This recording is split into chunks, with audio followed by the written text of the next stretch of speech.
Bismillahirrahmanirrahim. Assalamualaikum warahmatullahi wabarakatuh. Perkenalkan, saya Intan Aulia Sekarningrum dengan NIM 2203367. Dan pada kesempatan kali ini, saya hadir untuk membahas pengaruh Artificial Intelligence atau AI pada implementasi ketahanan nasional dan bela negara di dunia pendidikan.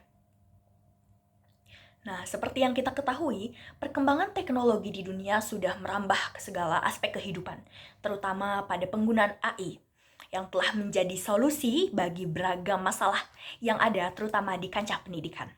Menurut Undang-Undang Nomor 12 Tahun 2012 tentang Pendidikan Tinggi, Pasal 35 Ayat 3 yang berbunyi, pendidikan kewarganegaraan adalah pendidikan mencakup Pancasila, Undang-Undang Dasar Negara Republik Indonesia tahun 1945, Negara Kesatuan Republik Indonesia, dan Bhinneka Tunggal Ika, untuk membentuk mahasiswa menjadi warga negara yang memiliki rasa kebangsaan dan cinta tanah air. Pendidikan kewarganegaraan ini berperan besar dalam menyokong putra-putri penerus bangsa. Dengan landasan pengetahuan bela negara yang kuat, akan melahirkan sumber daya manusia yang baik, yang tentunya itu akan membangun suatu bangsa yang baik dan berkualitas pula.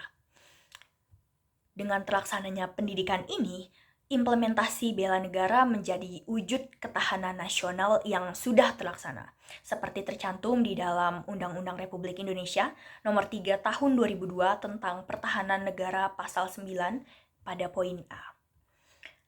AI ini kerap menjadi pelarian bagi orang-orang masa kini, mulai dari mencari hal-hal yang sederhana hingga mencari hal yang rumit.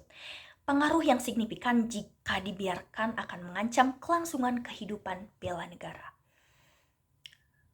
Secara umum, kecerdasan buatan ini adalah teknologi buatan dengan cakupan pengembangan mesin tingkat tertentu yang mampu melakukan fungsi yang mirip dengan manusia, termasuk di dalamnya persepsi, pengetahuan, penilaian, dan adaptasi terhadap lingkungannya.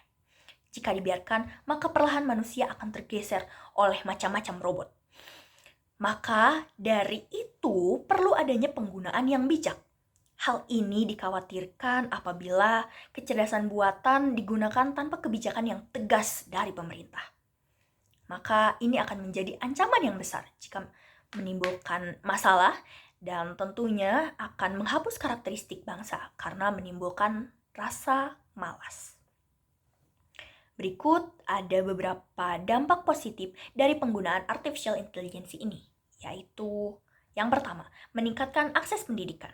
AI ini memberikan kemudahan atau akses pendidikan kewarganegaraan yang lebih luas kepada individu yang mungkin tidak memiliki kesempatan atau sumber daya untuk mengaksesnya. Yang kedua, AI ini dapat membantu mengembangkan keterampilan kewarganegaraan seperti pemahaman tentang hak asasi manusia, demokrasi, keragaman budaya, dan partisipasi aktif di dalam masyarakat. AI juga berperan sebagai konten interaktif, stimulasi, dan permainan yang melibatkan siswa dalam pemahaman dan penerapan nilai-nilai kewarganegaraan.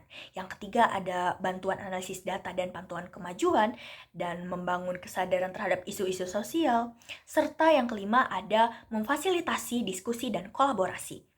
Nah, AI ini merupakan media yang memfasilitasi diskusi dan kolaborasi dalam konteks pendidikan kewarganegaraan. Mengapa? Misalnya pada penggunaan web yang dapat menjawab kebingungan tentang wawasan kebangsaan. Nah, pada penggunaan AI ini tidak hanya terdapat dampak positif, namun juga terdapat dampak negatif, yang mana ada beberapa yang saya bawakan di sini. Yang pertama adalah pergantian pekerjaan. Yang kedua ada bias dan diskriminasi. Yang ketiga, ketergantungan yang berlebihan terhadap pemakaian AI ini. Yang keempat ada keamanan dan privasi yang menjadi terancam. Yang kelima adalah pengabaian tentang nilai kemanusiaan. AI dapat mengikis rasa empati, etika, dan moral. Pada kesimpulannya, kita harus bijak dalam menggunakan AI. Kita harus menekan dampak negatif dari penggunaan AI ini dan memaksimalkan potensi-potensi dari penggunaan AI ini. Supaya kita tidak menjadi seorang yang dibodoh-bodohi oleh kemajuan yang harusnya mencerdaskan kita semua. Saya Intan Aulia Sekarningrum dari Pendidikan Kesejahteraan Keluarga tahun 2022. Pamit undur diri dan terima kasih. Wassalamualaikum warahmatullahi wabarakatuh.